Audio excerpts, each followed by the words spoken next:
Hi, I'm Gabe Parker, I'm Marshal Conley. I'm Girardin. And I'm Barney. and we're going to talk about the Batman's hero journey in The Dark Knight. In the world of Batman, Batman is starting to question whether or not he is needed in Gotham City. But upon thinking this, a new villain has arrived, and his duties are made clear on what he should do.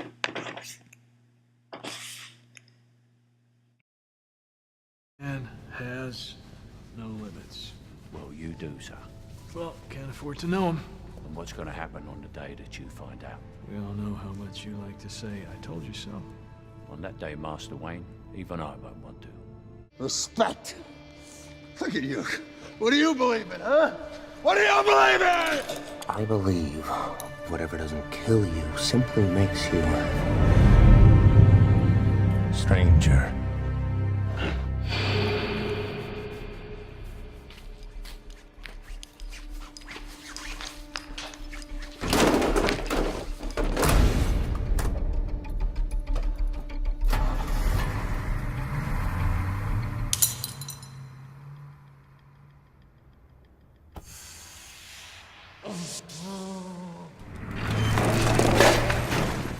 In the first movie, Batman Begins, Batman's parents were tragically murdered right in front of him, and that caused Batman to turn into the crazy vigilante that he is now.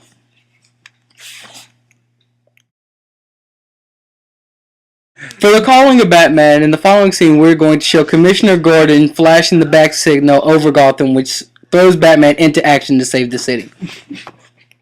The second scene that will be showed is the Joker talking to Batman upside down, who convinces Batman that they are the only two that can battle out. This also plays as Batman's first apotheosis, making him realize he is the only one in Gotham that is truly incorruptible and can actually defeat all these supervillains.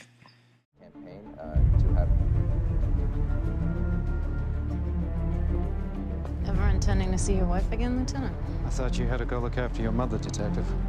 Checked you back into the hospital. I'm sorry. So he hasn't shown up? He often does. And I like reminding everybody that he's out there. Why wouldn't he come? Hopefully. Because he's busy. Huh? You won't kill me out of some misplaced sense of self-righteousness. And I won't kill you because you're just too much fun. I think you and I are destined to do this forever. Lucius Fox, played by God himself, Morgan Freeman, acts as a supernatural aid for Batman by controlling Batman's supercomputer and helping the Batman, but by not bending his own morals in order to make Batman look better.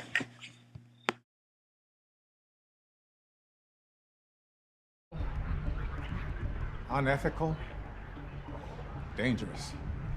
You've turned every cell phone in Gotham into a microphone. And a high-frequency generator receiver. You took my sonar concept and applied it to every phone in the city. With half the city feeding you sonar, you can image all of Gotham. This is wrong. I've got to find this man, Lucius. At what cost? The database is now key encrypted. It can only be accessed by one person. This is too much power for one person. That's why I gave it to you. Only you can use it.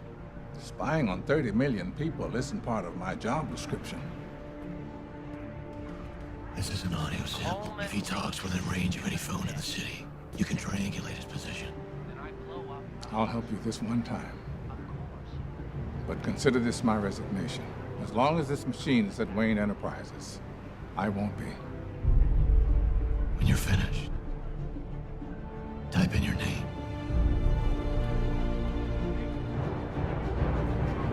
Batman's second supernatural aid would be Alfred, his butler. What he does in the next scene is he burns a letter from Rachel, his love interest, who dies previously, henceforth protecting Batman from emotional trauma.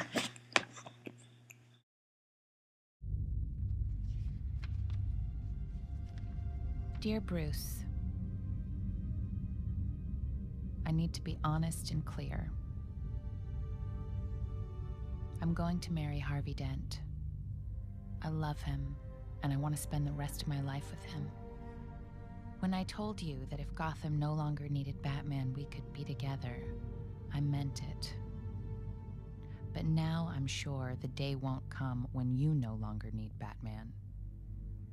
I hope it does. And if it does, I will be there. But as your friend, I'm sorry, Harvey. I'm sorry to let you down. If you lose your faith in me, please keep your faith in people. Love, now and always, Rachel. In the following scenes for Batman's Road of Trials, we will see Harvey Dent take the blame for Batman's doings in order to save the city. Also, we will see doppelgangers try and protect the city who were influenced by Batman's doings. And also the Joker, who sets up multiple moral dilemmas for the Batman in order to bring him out of hiding. Because of all the multiple dilemmas that the Joker is placing on the Batman, he does not know if it is worth continuing being the Batman and risking all these lives, or simply giving up his career. So be it. Take the Batman into custody. I am the Batman.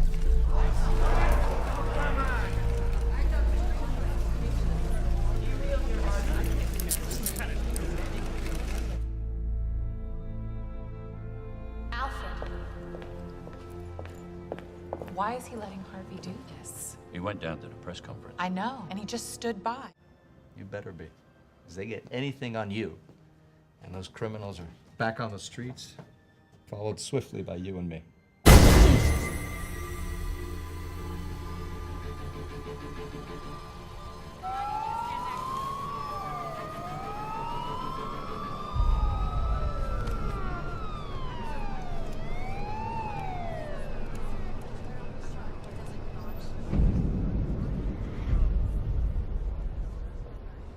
I think your fundraiser will be a great success, sir. And why do you think I want to hold it? Who is this? I had a vision of a world without Batman. The mob ground out a little profit, and the police tried to shut them down one block at a time. And it was so boring. I've had a change of heart. I don't want Mr. Reese spoiling everything, but why should I have all the fun? Let's give someone else a chance. If Coleman Reese isn't dead in 60 minutes, then I blow up a hospital. I want you to call in every office. Who is this? I had a vision of a world without Batman. The mob ground out a little profit, and the police tried to shut them down one block at a time. And it was so boring. I've had a change of heart. I don't want Mr. Reese spoiling everything, but why should I have all the fun? Let's give someone else a chance. If Coleman Reese isn't dead in 60 minutes, then I blow up a hospital. I want you to call in every office.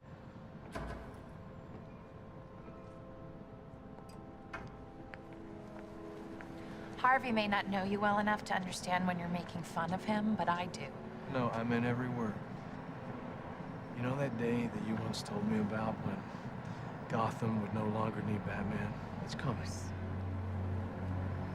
You can't ask me to wait for that. It's happening now. Harvey is that hero. He locked up half of the city's criminals, and he did it without wearing a mask. Gotham needs a hero with a face. You throw a party, Wayne, I'll give you that. Thanks again. You mind if I borrow Rachel?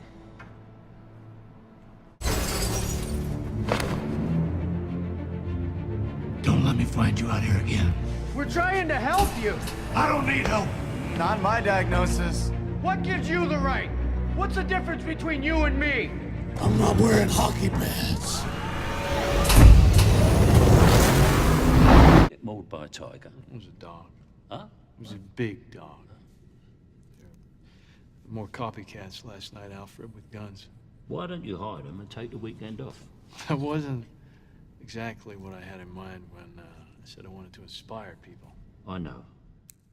For Batman's Belly and the Whale, we will see the Joker tell Batman that Harvey Dent and his love interest, Rachel, are in two different places on opposite sides of the city, and the Batman must choose to save one of them, and his choice will alter his future forever, leaving his love Rachel dead. Upon the death of Rachel, Batman is crushed as a person morally and emotionally. You'll have to choose. He's at 250 52nd Street, and she's on Avenue X. That's just who. Which one you going after? Rachel. We're getting dead! Batman's apotheosis, he can choose between one of the two lesser evils. He can either show the people that Harvey Dent was corruptible and all the work that he's done will be in vain and all the villains that he put in jail will be released, or he can make himself he can make himself the villain and allow himself to be chased by the police in order to be the scapegoat for all of Harvey Dent's crimes. This also works as Batman's boon. He can take up whichever mask he needs to be for Gotham. He can either be the villain, which everyone will hate and despise, or he can remain the hero, which will save the city.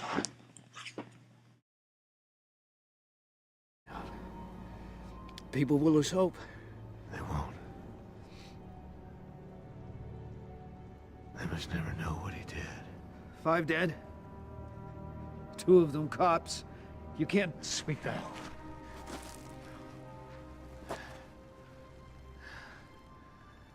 But the Joker cannot win.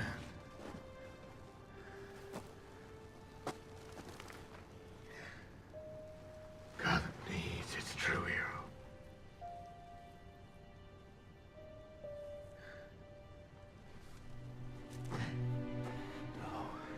You either die a hero, or you live long enough to see yourself become the villain. I can do those things, because I'm not a hero. Not like Dent. I killed those people. That's what I can be. No, you can't. You're not. I'm whatever Gotham